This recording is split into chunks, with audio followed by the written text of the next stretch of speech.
We all know that Kevin Rudd is the better electoral option than Julia Gillard. And you know that's tough for me to say because I don't like Kevin Rudd.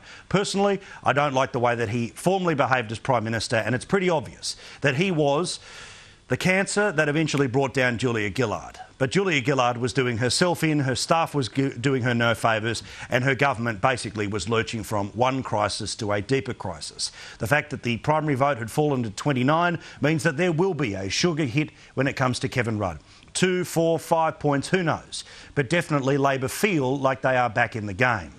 But I want to tell them why they're not back in the game. Why millions of people who were watching our coverage last night here on Sky News and right around the TV dials, well, they were furious with what had happened.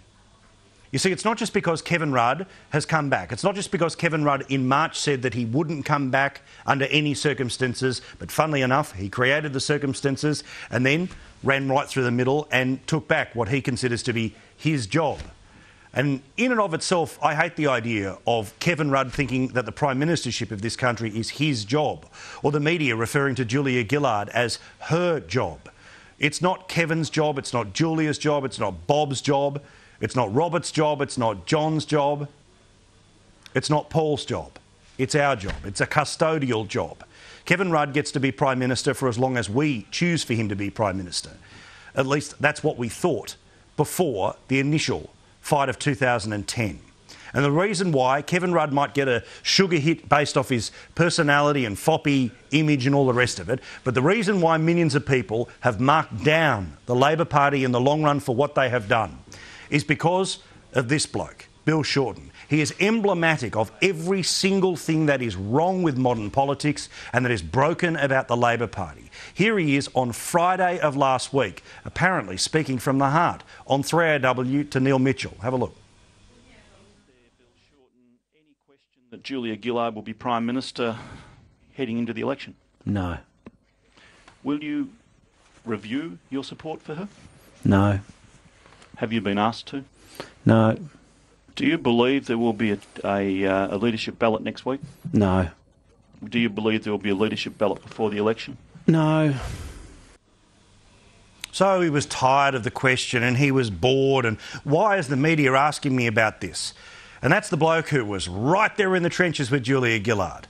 Well, fast forward, Wednesday night. Here he is in front of the entire country, Bill Shorten, the same bloke you just saw who was getting pissed off when on Friday of last week people were talking about getting rid of Julia Gillard. Unbelievable. Well, here he was last night looking down the barrel of the cameras, almost crying, if you will. This is the bloke who has, in a single move, helped ruin the Labor Party. Have a look. I believe the Australian people want a choice at this coming election. I believe that Kevin Rudd leading us to this election will provide Australians, my colleagues and those who want to support the Labor Party with the best chance of Labor winning office after this election.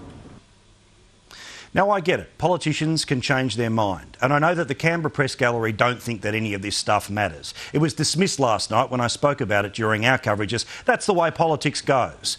Well, that might be the way that politics goes for political people. But for normal people, you look at people like that and go, I don't trust you. And what you have just done reminds me of why I can't trust you. And why, when you are screaming down the pulpit and waving your finger at TV cameras and telling Tony Abbott that he's wrong, is all rubbish. The Labor Party made, yes, the best choice for the Labor Party, but it's not the right choice for the country. It was broken when they broke a fundamental understanding between us, the people, and them, the politicians, that you don't replace a Prime Minister. We replace the Prime Minister. And as for Kevin Rudd believed, remember, that one of the reasons he had to come back was because he wanted to take on Tony Abbott, because he wanted to prove and do everything he could and everything in his ability to stop Tony Abbott being Prime Minister. Well, OK, bring on the election. But today, Kevin Rudd was given a chance to stick to the September 14 election. Well, guess what? Oh, suddenly that might not be happening now.